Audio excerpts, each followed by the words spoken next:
तो हेलो दोस्तों, हम लोग आज निकोलो मैकियावेली के बारे में पढ़ेंगे। तो मैकियावेली एक बहुत महान विचारक रहा है और यहाँ से हम जब मैकियावेली को पढ़ते हैं तो आधुनिक राजनीतिक जो चिंतन है उस पर पहला कदम बढ़ा लेते हैं। तो आधुनिक राजनीतिक चिंतन की ओर हम लोग पढ़ रहे हैं और मैकियावेली बेसिकली जिस टाइम पीरियड पे हुआ था उस समय कुछ नवीन परिवर्तन देखने को मिल रहे थे। नवीन परिवर्तन क्या थे? तो कुछ नवीन परिवर्तन इस प्रकार थे जैसे कि अब जो सामंतवाद था उसकी जगह अब वाणिज्यवाद धरातल पर आ रहा था। यानी कि अब कृषि अर्थव्यवस्था की जगह अब व्यापार अर्थव्यवस्था का मेन केंद्र बनने वाला था। दूसरा जो परिवर्तन हो रहा था तो यहाँ पर अब निरंकुश शासन को और ज्यादा तीव्रता मिलती है। इसके साथ ही धर्म सुधार हो रहा था। तो अब पोप की सत्ता को नकारा जा रहा था और ह्यूमन को सेंटर पर लाया जा रहा था, मानव को सेंटर पर लाया जा रहा था हर एक चीज में। तो धर्म सुधार भी हो रहे थे। और जो चौथा जो महत्वपूर्ण जो इसमें परिवर्तन था ये था पुनर्जागरण का इशू आ रहा। तो हर क्षेत्र में, साइंस के क्षेत्र में कोपरनिकस या गैलीलियो जैसे लोग सामने आ रहे थे। चित्रकला जैसे क्षेत्रों में फिर लियोनार्डो दा विंची, तो हर क्षेत्र में परिवर्तन हो रहे थे। वास्को डी गामा जैसे लोग, कोलंबस जैसे लोग समुद्री यात्राएं करते हैं तो नवीन खोजें भी हो रही थी। तो कुल मिला के पुनर्जागरण में यूरोप में हर क्षेत्र में विकास हो रहा था। तो उस समय मैकियावेली का जन्म होता है। तो इसलिए जो आगे चल के हम लोग देखेंगे तो और जैसे लास्की है, ये कहता है कि संपूर्ण रेनेसां मैकियावेली में है। ऐसा क्यों कहा जाता है कि संपूर्ण रेनेसां मैकियावेली में है? क्यों?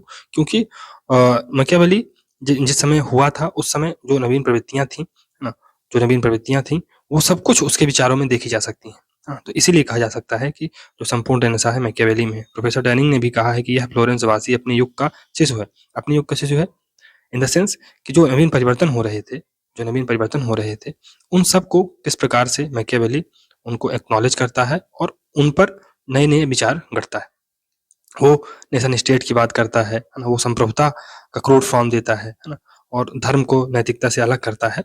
यही है कि वो अपने शिशु का, अपने जो युग परिवर्तन का शिशु है, सेबाइन ऐसा बोलता है, तो वो अपने युग का शिशु था, युग परिवर्तन का शिशु है, ऐसा थिंकर्स बोलते हैं। क्योंकि जो मेडिवल थिंकिंग थी उससे आगे बढ़कर मैकियावेली अब नवीन जो थिंकिंग थी, जो रेनेसां की थिंकिंग थी, जहाँ पर ह्यूमन को सेंटर पर रखा जा रहा था, जहाँ पर इंडिविजुअल अब महत्वपूर्ण हो रहा था, जहाँ पर व्यक्ति के राइट्स की बात की जा रही थी, और है ना, जो राजा का अधिकार करने का रूल है वो किस पर बेस होना चाहिए? तर्क पर, है ना, रूल ऑफ लॉ पर, या जो डिवाइन राइट किंग है उस पर बेस होना चाहिए। इस पर बातें हो रही थी। पोप की सत्ता को नकारा जा रहा था, है ना, और धर्म और नैतिकता को, है ना, अलग किया जा रहा था। ये महत्वपूर्ण कुछ चिंतन रहे हैं। तो चलिए थोड़ा सा मैकियावेली के बारे में और अच्छे से जानते हैं। तो मैकियावेली आपने जान ही लिया होगा कि फ्लोरेंस का निवासी था, और जब मैकियावेली का जन्म हुआ था उस समय लोरेंजो दे मेडिची बादशाह बन गए थे।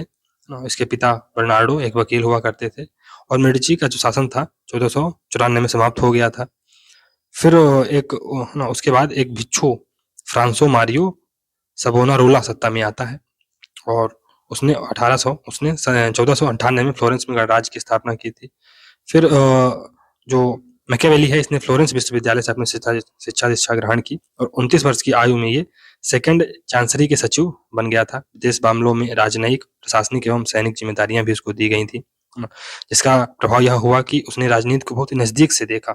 आगे चल के हम जब मैकियावेली के मेथोडोलॉजी को पढ़ेंगे तो उसमें हम देखेंगे कि एक ऑब्जर्वेशनल यानी पर्यवेक्षणात्मक इसकी जो मेथोडोलॉजी थी, इसने चीजों को बहुत नजदीक से देखा।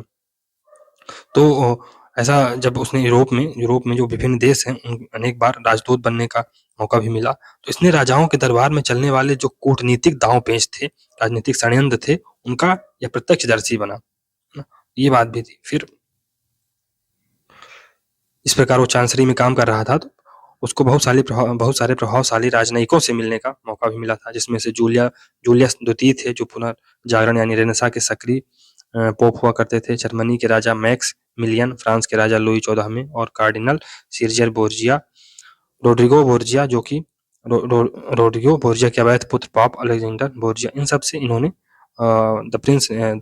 मैकियावेली ने बहुत सारी मुलाकातें की जिसका मैकियावेली के मानस पटल पर बहुत ज़्यादा गहरा प्रभाव पड़ा।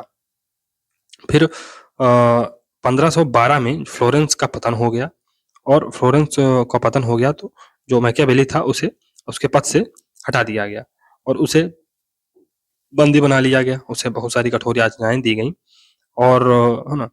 लेकिन फिर क्या होता है कि मेडिची परिवार फिर से सत्ता में आ जाता है तो उसे फिर से छोड़ दिया जाता है। मेडिची परिवार फिर से सत्ता में आ जाता है और उसे छोड़ दिया जाता है, जेल से रिहा कर दिया जाता है और उसने मेडिची परिवार के लोरेंजो सेकंड दे मेडिची, लोरेंजो महान के पौत्र के प्रति आभार के लिए द प्रिंस पुस्तक लिखी थी।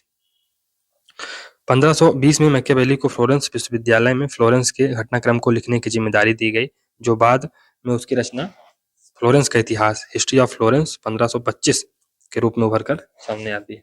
और इससे जिस प्रकार इसने हिस्ट्री ऑफ फ्लोरेंस में, अपनी पुस्तक हिस्ट्री ऑफ फ्लोरेंस में मैकियावेली ने समाज में टकराव का कारण जनता व कुलीन शासकों के बीच टकराव को बताया, तो इससे मार्क्स प्रभावित होता है। मार्क्स क्या कहता है कि मैकियावेली की इस रचना को महान बताया है मार्क्स ने, क्योंकि उसमें पूंजीवाद, पूंजीपतियों और गरीबों के बीच संघर्ष को दर्शाया गया है और गरीबों की तरफदारी की गई है और गरीबों की तरफदारी की गई है जिससे मानव खुशी अंततः संभव होगी।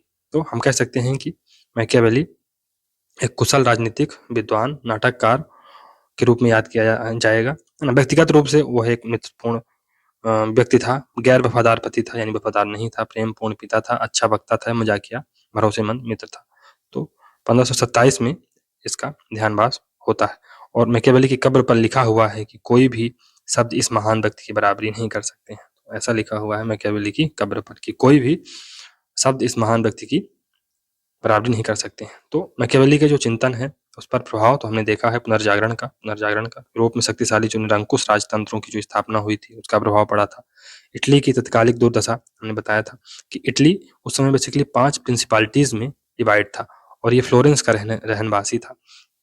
तो ऐसा कहा जाता है कि इटली अपना एक ऐसा घर था जो आपस में ही है ना, जिसके सदस्यों में आपस में ही मतभेद है ना, 5 प्रिंसिपालिटीज हैं, कोई किसी के मानने वाला नहीं है। तो जब ये वहां जाता था, मतलब राजदूत के रूप में किसी देश में अपने आप को रिप्रेजेंट करने जाता था, तो एक बार क्या हुआ कि जहां वही सभा में लगी हुई थी तो इसको मिस्टर निहिलो कहा गया, जिसका हिंदी में अनुवाद होता है कि मिस्टर जीरो, है ना। मतलब ये एक ऐसे देश से आते हैं जिसकी वैल्यू ही कुछ नहीं है, तो इसे बहुत दुख होता है। फिर वो चीजों को देखने लगता है कि क्या ऐसी कमी है हमारे देश में जिससे दूर किया जाए। तो उसने देखा कि जो बटा हुआ है ना, इटली वाजा होम डिवाइडेड अगेंस्ट इटसेल्फ, है ना, एक ऐसा घर था जो अपने आप ही है ना, खुद के खिलाफ ही संगठित था, है ना। तो मतलब उसमें कोई संगठन था नहीं, है ना, विद्रोह होते थे, तो तितिर बितिर था। इसी की जो तत्कालीन दुर्दशा थी इटली की, उसे देखकर वह अपने चिंतन को थोड़ा सा और प्रभावशाली बनाता है और धर्म सत्ता के विरुद्ध प्रतिक्रिया। अब यहाँ पर जो पोप है या जो धर्म है उसकी जो चर्च है उसकी सत्ता को अब यहाँ पर किस प्रकार से मैनेज किया जाए, इस प्रकार उसके जो विचार थे, तो ये विचार भी उसके जो प्रभाव है, उसके जो चिंतन है उस पर प्रभावशाली होते हैं। फिर मैकियावेली को हम लोग राजनीतिक चिंतन के रूप में कैसे देखते हैं, तो मैकियावेली कोई, है ना, इसको, है ना, दार्शनिक नहीं कहा जाता है। दार्शनिक क्यों नहीं कहा नहीं जाता है? मैकियावेली कोई दार्शनिक इसको नहीं कहा जाता है, इसे राजनीतिक चिंतन कहा जाता है, चिंतक कहा जाता है। क्यों? क्योंकि मैकियावेली ने कोई सिद्धांत देने की कल्पना या सिद्धांत देने के बारे में बात नहीं की, है ना। जैसे प्लेटो फिलॉसफर किंग का कॉन्सेप्ट देता है ना। फिर जो अरिस्टोटल है गोल्डन मीन की बात करता है ना, थ्योरी ऑफ रिवोल्यूशन देता है। तो ऐसा कोई सिद्धांत देने का ना तो मैकियावेली का कोई उद्देश्य था, ना ही मैकियावेली ने ऐसा किया। वो बेसिकली जो रियल पॉलिटिक्स थी, जब हम लोग इंटरनेशनल पॉलिटिक्स पढ़ेंगे तो वहाँ पर रियलिज्म करके एक विचारधारा आती है, तो वहाँ का जो उसका जो प्रणेता था यही था मैकियावेली। रियलिज्म की बात, है ना, रियलिज्म की बात करता था, यानी कि सी व्हाट इट इज, है ना। तो ये व्हाट इज की बात करता था, यानी क्या है उस पर आप बात करो, ना कि क्या होना चाहिए, व्हाट शुड बी या व्हाट आर्ट टू बी पर ये फोकस नहीं करता था। जैसा कि ग्रीन जो दार्शनिक हैं, ग्रीक जो विचारक हैं, जैसा कि वो ऐसा करते थे, वो व्हाट इज पर यानी आइडिया पर ज्यादा फोकस करते थे। लेकिन जो मैकियावेली है ये व्हाट इज पर फोकस करता है। तो यही है कि मैकियावेली ने राजनीतिक चिंतन को में वैज्ञानिक व यथार्थवादी स्वरूप प्रदान किया। मैकियावेली ने धर्म व नैतिकता का पृथक्करण किया। तो अब ये धर्म को नैतिकता से यानी इथिक्स को पॉलिटिक्स से अलग करने की बात करता है और संप्रभु राष्ट्र की अवधारणा दी। तो मैकियावेली ने धर्म व नैतिकता का पृथक्करण किया और संप्रभु राष्ट्र राज्य की अवधारणा दी है। राष्ट्र राज्य की अवधारणा दी है। राष्ट्र राज्य क्या होता है? राष्ट्र राज्य नेशन स्टेट, नेशन स्टेट ये क्या होता है? तो नेशन स्टेट में जो नेशन है दोस्तों, ये मनोवैज्ञानिक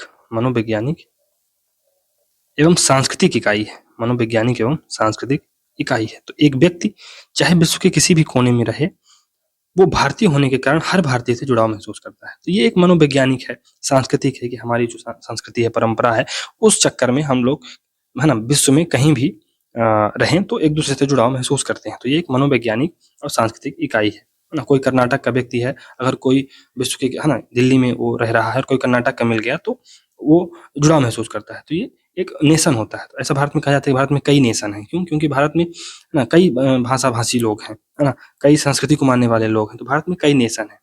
ये एक मनोवैज्ञानिक एवं सांस्कृतिक इकाई है। लेकिन स्टेट ये एक भौगोलिक इकाई है। ये एक भौगोलिक इकाई है। इसका जो संबंध होता है, इसका भूगोल से संबंध होता है। तो जब जो भारतीय ना एक ही मनोवैज्ञानिक और संस्कृति को मानने वाले जो लोग हैं किसी एक भूभाग पर रहने लगते हैं, है ना, छोड़ दीजिए भारतीय को, छोड़ दीजिए कोई भी व्यक्ति, कोई भी लोगों का समूह जो एक ही है ना संस्कृति को मानते हैं, एक ही कल्चर है, एक ही धर्म है, जब ऐसे लोग एक ही है ना जगह पर, एक ही स्थान पर रहने लगते हैं तो उसे स्टेट कहा जाता है। तो स्टेट क्या है? स्टेट क्या है? ये भौगोलिक इकाई है। और जब वो लोग किसी एक स्थान पर रहने लगते हैं तो वो नेशन स्टेट बन जाता है। वो नेशन स्टेट बन जाता है ना। जब एक ही विचारधारा या एक ही मनोविज्ञान या एक ही संस्कृति को मानने वाले लोग रहने लगते हैं तो उसे नेशन स्टेट कहा जाता है। राष्ट्र बेसिकली एक मनोवैज्ञानिक इकाई है। तो एक व्यक्ति कहीं भी रहे वो अपने लोगों से जुड़ाव महसूस करता है, तो वो तो नेशन हो गया। राज्य एक भौगोलिक इकाई है। अगर इन दोनों को जोड़ दिया जाए तो नेशन स्टेट बनता है। तो नेशन स्टेट में क्या होगा? नेशन स्टेट में बहुत सारे है ना लोग जो कि एक ही विचारधारा के होंगे, एक ही संस्कृति को मानने वाले होंगे या एक ही धर्म को मानने वाले होंगे, एक स्थान पर या एक भौगोलिक इकाई में रहने लगते हैं। ऐसा भारत के लिए कहा जाता है कि भारत में कई नेशन हैं। और भारत का जो अभी जो कॉन्सेप्ट है नेशन स्टेट का, भारत अभी नेशन स्टेट बना नहीं है, क्योंकि भारत में बहुत सारी विविधताएं हैं। भारत में क्षेत्रवाद है ना, पृथकतावाद है। इसके कारण भारत अभी एक नेशन स्टेट लिटरल सेंस में, जिस प्रकार यूरोपीय है ना देश हैं, उस सेंस में बन नहीं पाया है। तो यूरोपीय देश में क्या सिस्टम है कि एक है ना जर्मन भाषा बोलने वाले लोग एक ही है ना नेशन में रहते हैं, तो वो नेशन स्टेट हो गया, है ना, जर्मन नेशन स्टेट हो गया। इटली, तो इटालियन भाषा बोलने वाले, है ना, समान जो विचारधारा है उसको मानने वाले लोग एक ही जो है ना स्टेट में रहने लगते हैं तो वो नेशन स्टेट बन जाता है। यही थोड़ा सा नेशन स्टेट का इसको संप्रभु राष्ट्र राज्य की अवधारणा देता है। कौन? मैकियावेली। मैकियावेली यथार्थवादी राजनीतिक दर्शन प्रस्तुत करने वाला तथा आधुनिक राष्ट्र का अग्रगामी विचारक है। अपने सैद्धांतिक रूप से राजतंत्रात्मक शासन व्यवस्था का समर्थन किया है। तो मैकियावेली सैद्धांतिक रूप से यानी थ्योरेटिकली तो वो राजतंत्रात्मक यानी मोनार्की को बेस्ट मानता है, लेकिन अगर प्रैक्टिकल सेंस में देखा जाए तो वो गणतंत्रात्मक व्यवस्था को, शासन व्यवस्था का समर्थन करता है। मैकियावेली ने मध्ययुगीन धारणाओं का विरोध किया है, जिसमें पॉप का प्रभुत्व, सामंतवाद आदि प्रमुख है। मैकियावेली संप्रभुता की धारणा का परोक्ष प्रतिपादक माना जा सकता है। तो मैकियावेली को राजनीतिक चिंतक नहीं माना जाता है। क्यों? क्योंकि जो राजनीतिक है ना जो मैकियावेली है उसको राजनीतिक चिंतक माना जाता है, उसे राजनीतिक दार्शनिक नहीं कहा जाता है, क्योंकि उसने चिंतन में ज्ञान मीमांसा के तत्व को सम्मिलित नहीं किया है ना। तो वो आइडिया के बारे में बात नहीं करता है, वो मैटर के बारे में बात नहीं करता है, वो है ना बहुत चीजों को उलझाता नहीं है। जैसे प्लेटो, अरिस्टोटल जैसे जो दार्शनिक हैं वो थ्योरी देते हैं हर चीज की, तो वो इन सब चीजों को नहीं करता है। वो केवल चीजों को एक्सप्लेन करता है ना, उनकी व्याख्या करता है। तो यही है। मैकियावेली इटली के फ्लोरेंस नगर का रहने वाला था। यह जो शहर था पुनर्जागरण आंदोलन का प्रमुख केंद्र रहा है। फिर संपूर्ण रेनेसां मैकियावेली में आ गया है। हमने पढ़ा भी था किस प्रकार। प्रोफेसर डनिंग ने कहा भी है कि यह फ्लोरेंस वासी अपने युग का शिशु है। सेवाइन ने इसे युग परिवर्तन का शिशु कहा है। मैकियावेली को नव राजनीति विज्ञान या आधुनिक राजनीतिक चिंतन का जनक कहा जाता है। क्यों? क्योंकि यहीं से अब इथिक्स और पॉलिटिक्स चेंज हो जाएगी, है ना। अब यहाँ पर स्टेट संप्रभु हो जाएगा और इवन धर्म नीचे हो जाएगा। तो इसीलिए इसे आधुनिक राजनीतिक चिंतन का पिता कहा जाता है। मैकियावेली को प्रथम आधुनिक राजनीतिक विचारक कहने का कारण यह है कि उसने राजनीति को नैतिकता व धर्म से अलग कर दिया। मैकियावेली नैतिकता का विरोधी नहीं वरन नैतिकता के प्रति उदासीन था। तो वो एथिक्स के प्रति, है ना, एथिक्स का विरोधी नहीं था, है ना, वो एथिक्स को उसका विरोध नहीं करता था, बल्कि उदासीन था वो उसके प्रति, है ना, उदासीन था। तो इसलिए इसे एमोरल कहा जाता है, एमोरल कहा जाता है कि वो उदासीन था, उसे नैतिकता से बहुत फर्क नहीं पड़ता था। उसने लौकिक एवं आध्यात्मिक क्षेत्र को पृथक पृथक कर दिया। तो अब उसने जो धार्मिक क्षेत्र है, धार्मिक क्षेत्र है ना, जिसका संबंध परलोक से है, परलोक से है, और जो राजनीति का क्षेत्र है, राज्य का क्षेत्र है, जिसका संबंध इहलोक से है, को दोनों को पृथक पृथक कर देता है।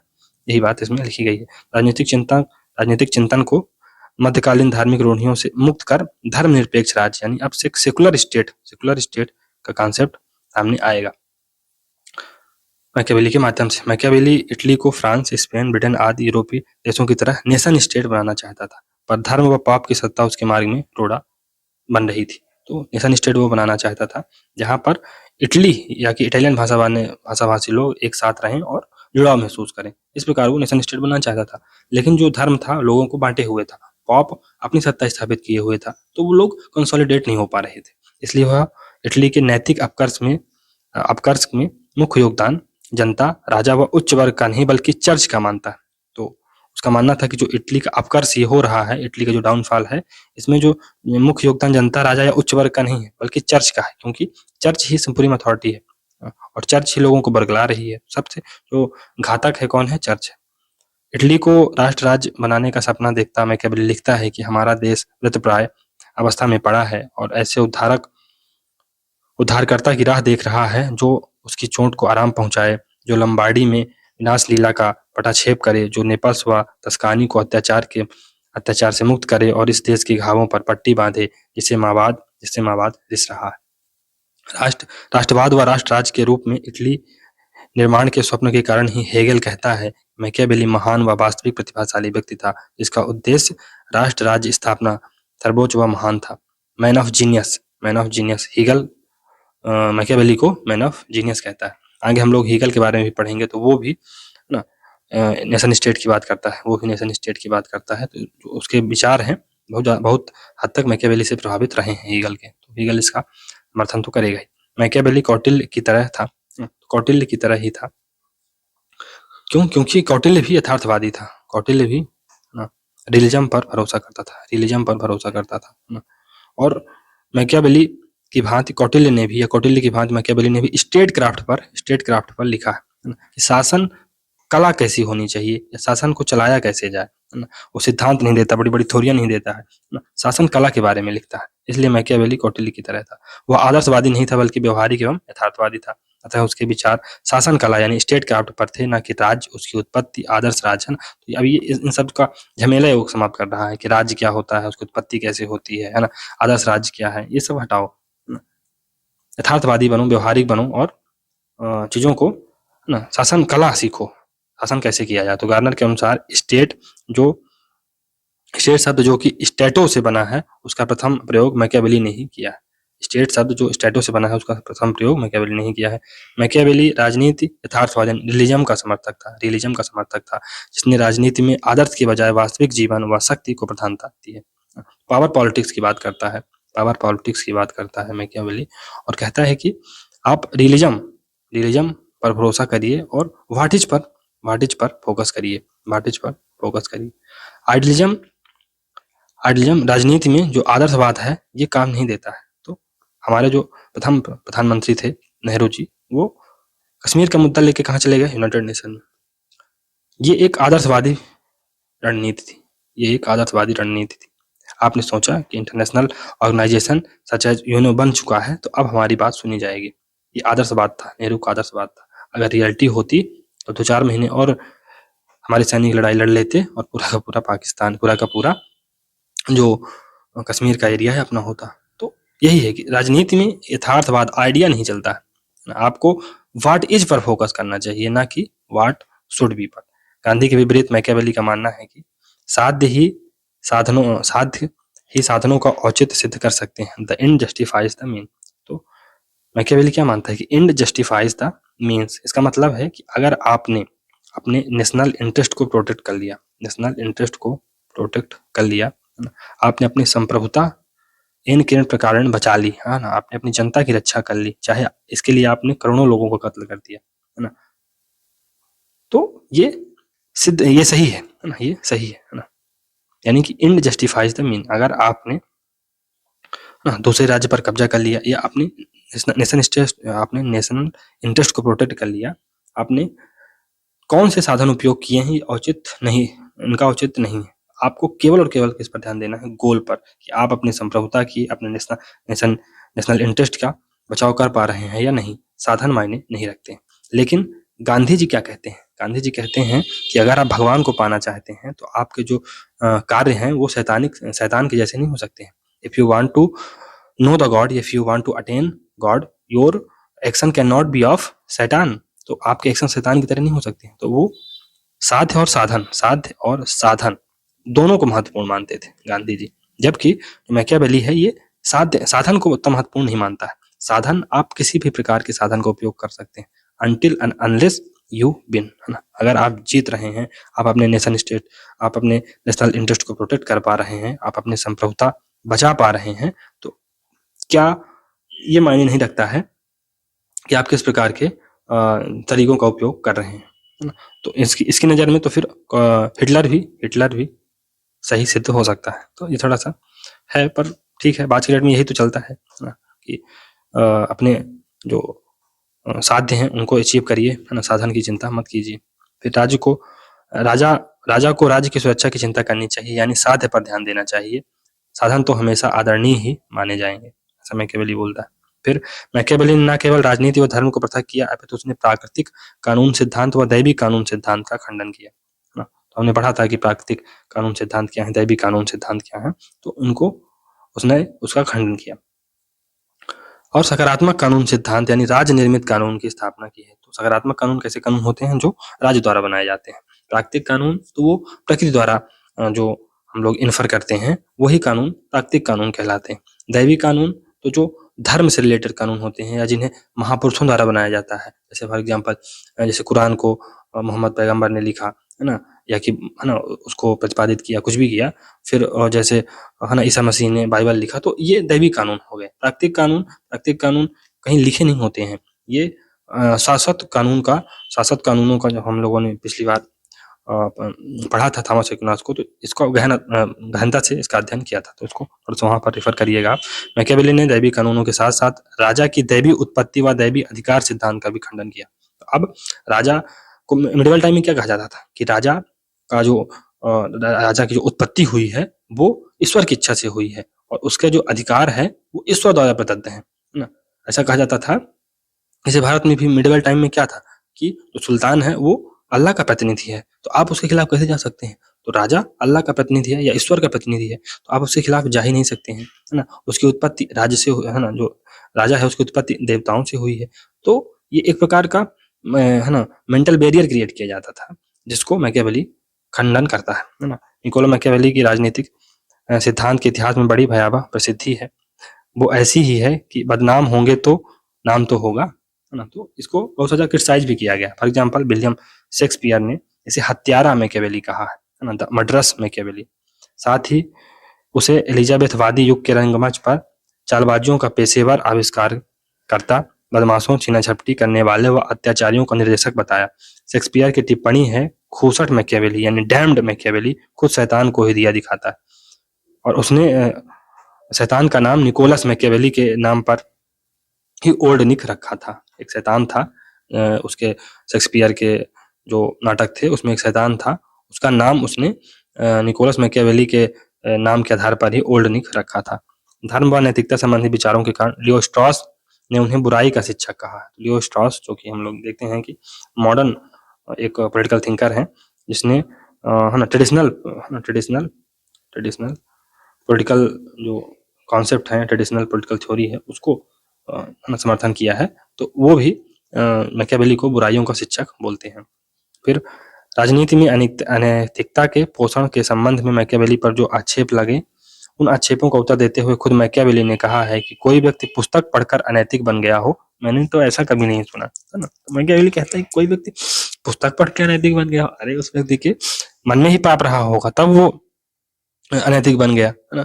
कोई व्यक्ति, हम थोड़ी ऐसे कहा नहीं जाता है कि हमने उसको शराबी थोड़ी बना दिया, उसके अंदर गुण रहा होगा ना यार, एक बार ठीक है पिला दिया, लेकिन हमने थोड़ी उसको है ना, अब हमने उसके मुंह में थोड़ी डाल दिया था। तो यही बात है।